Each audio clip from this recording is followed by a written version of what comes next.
You know what's really fun are curses. I've never been cursed myself, like by a witch or a soothsayer or anything, but I've had people curse at me over bad driving and things like that. But no, I mean like the juicy curses from history, like the curse of the Hope Diamond, where supposedly anybody who comes across it and touches it or owns it has some horrible tragedy befall them, or the curse of unlocking King Tut's tomb, or even the fictional curses like the curse of the Maltese Falcon. I don't even know what that curse actually is. I don't know that story very well. I'm making stuff up now.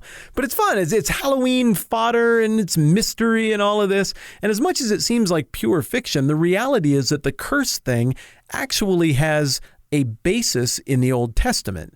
See, anytime anybody would make a covenant or a deal, there would be a section of that legal document called a blessings and curses section. And predictably, it would say, like, if you do all the stuff that the covenant says and you get this good stuff, and if you blow off the covenant and don't do what it says and you get this bad stuff. One of the most significant covenants of the Old Testament is the one between God and Moses. And this is a conditional covenant where it really does come down to what you do is what you're going to get. And this is a distillation of like tons of chapters of Bible, because there's not really one singular smoking gun verse that gives you the whole of the covenant between God and Moses. But it goes like this: I'm going to be your God, you're going to be my people, and you and the nations are all going to know this, because when you get stuff right according to what I said, I'm going to bless you. And when you do stuff wrong according to what we agreed on, I'm going to curse you. You can do whichever you want, but either way, the results will be steady and consistent, and everybody will know that I am truly God and that you are truly my people. Now, a lot of the Old Testament can really be summarized as the cycle of blessings and curses as God's chosen people get stuff right or screw stuff up. And one of the really big examples of this happens at the end of 2 Kings, when an 18-year-old king named Jeconiah, or Jehoiachin, same guy, just two different names get used, he comes to power in the southern kingdom of Judah. Now, at this point, we're in the early 500s BC, so the northern kingdom of Israel has already fallen to Assyria, and the southern kingdom is in big-time trouble as the Babylonians, under the leadership of the enormously famous, powerful king Nebuchadnezzar, are banging down the door of Jerusalem. Jehoiachin, or Jeconiah, comes to power, and one of his first acts is to be like, okay, I totally surrender. I'm sorry we offended you. Our bad. And Nebuchadnezzar's like, what, really? That's it?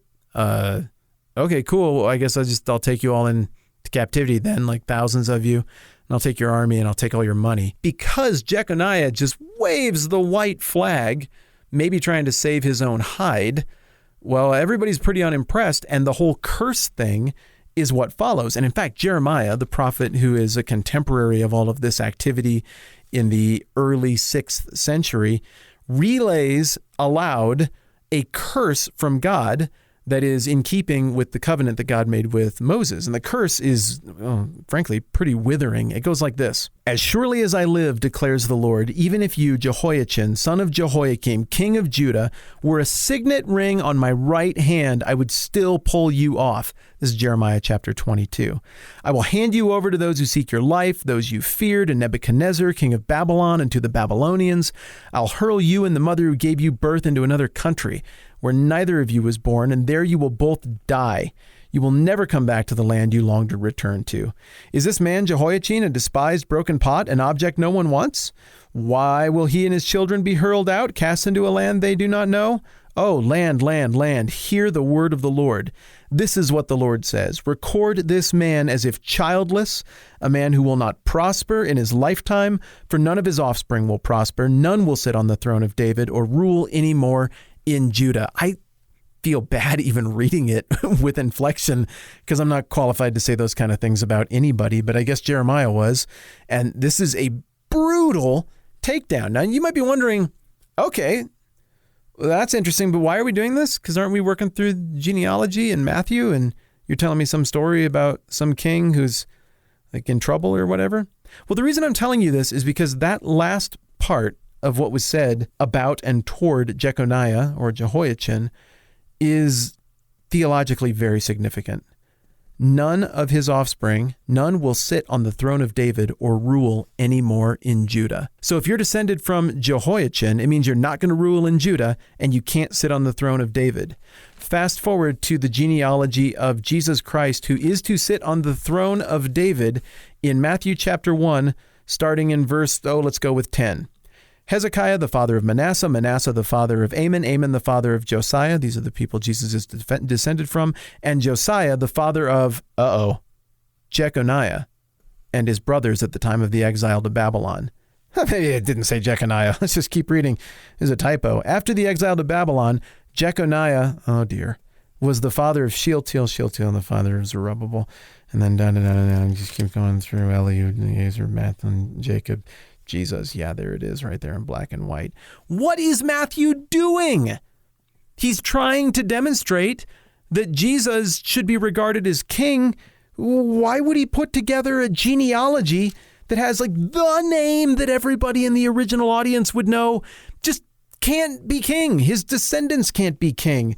A Mosaic covenant curse was placed upon him. Well, there are two possible answers to this question. No, there are three. Possible answer number one, Matthew's an idiot and he ruined the entire book before he even started. I wouldn't be putting my time into doing this with you if that were my opinion, but I wanted to acknowledge it as a possibility. Possibility number two is that the curse on Jeconiah absolutely is a legitimate curse, but that the curse was eventually lifted. We see God doing things like that, throwing out his anger, expressing his righteousness and his judgment, and then also showing mercy to future generations. So if we go to Matthew's genealogy, once again, it's Jeconiah, father of Shealtiel, Shealtiel, the father of Zerubbabel. Okay, well, in Haggai chapter 2, we get some prophetic words about Zerubbabel, and they go like this. Remember, Zerubbabel's the guy who participated in putting things back together in Jerusalem. After a couple generations in exile, the Persians come along, defeat the Babylonians, and Cyrus the Great, king of the Persians, lets an entourage of Jewish people go back to rebuild things in Jerusalem. And so this is better. This is encouraging. Verse 20 of Haggai chapter 2. The word of the Lord came to Haggai a second time on the 24th day of the month. Tell Zerubbabel, governor of Judah, that I will shake the heavens and the earth. I will overturn royal thrones and shatter the power of the foreign kingdoms. I will overthrow chariots and their drivers, horses and their riders will fall each day by the sword of his brother. Oh, okay. So Zerubbabel and his generation have been faithful. They have upheld the covenant. And, well, we're getting a heaping of blessings here. Okay, this is familiar. On that day, declares the Lord Almighty, I will take you, my servant Zerubbabel, son of Shealtiel, declares the Lord, and I will make you like my signet ring, for I have chosen you, declares the Lord Almighty. Whoa! That's the exact same imagery. Well, it's the opposite of the imagery used in this Jeremiah. Remember? He said, Jehoiachin, son of Jehoiakim, king of Judah, if you were a signet ring on my right hand, I would still pull you off. And then once again, Haggai 2:23, and declares the Lord, and I will make you like my signet ring, for I have chosen you. It looks like God is lifting the curse that was applied to Zerubbabel's grandfather, Jehoiachin, or Jeconiah. Again, same guy. So possibility number two, number one, everybody screwed up and the whole thing's wrong. I don't buy that. Possibility number two is that the curse on Jeconiah was lifted in the generation of Zerubbabel, and therefore being descended from Jeconiah and Zerubbabel would mean that you absolutely are qualified to sit on the throne of David. Could be. Possibility number three is that we've got Matthew's genealogy all backwards, and even most of the assumptions you and I have gone with as we've talked about this maybe could be called into question. I don't know what to make of this one, but it is a possibility. It goes like this.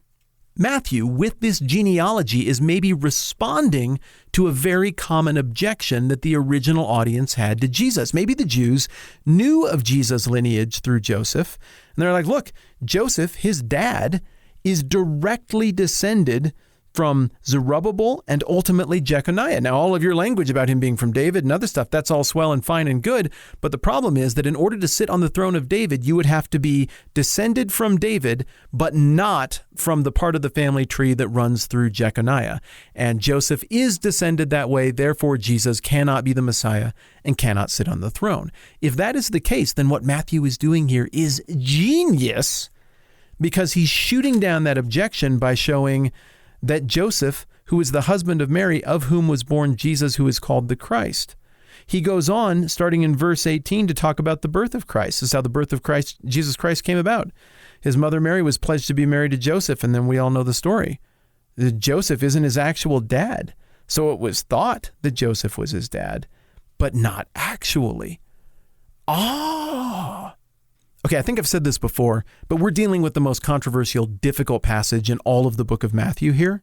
And this is the most difficult part of the most difficult passage, the curse of Jehoiachin. But I think it is enormously answerable. Jehoiachin, or Jeconiah, is one of two things. Either the curse on him was lifted in the generation of Zerubbabel, or it's the exact opposite of what we thought, and Matthew is demonstrating that Jesus isn't actually by blood descended from Joseph and therefore would be exempt from the curse on Jeconiah.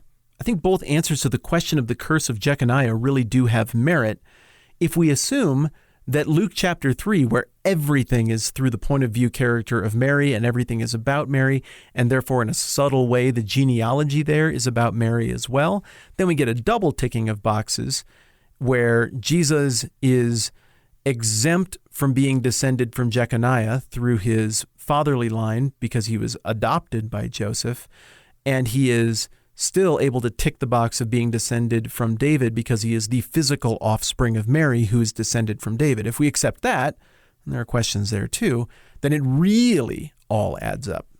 Here's what I want to say.